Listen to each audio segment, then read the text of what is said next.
But my friend is different. She is friendly and progressive. You don't understand it. Education will fix it.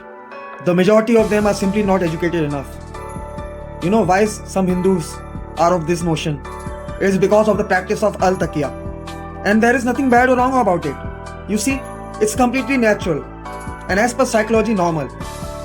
There is an anonymous quote which goes on like this: Truth is the privilege of the powerful. You only lie when you believe the world around you is stronger than you. Basically, only when you are powerful and in a position of power or in a position to harm others and get away with that, your true colors come out. And this is applicable to everyone, not just adherents of a particular sect we are talking about.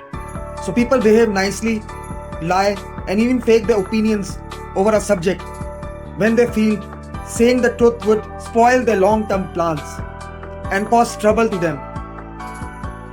Those who are doing 9 to 5 drudgery very well know that this happens in their offices too. It is a part of office politics.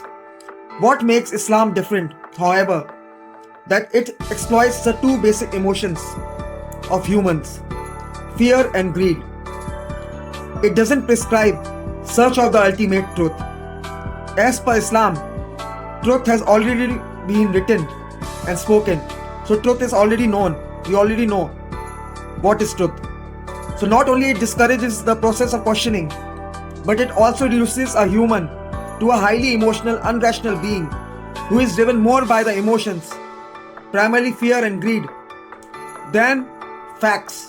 Facts become secondary, and that is where the whole issue lies. Otherwise, al taqiya is as normal as it can get as per basic human psychology and behavior.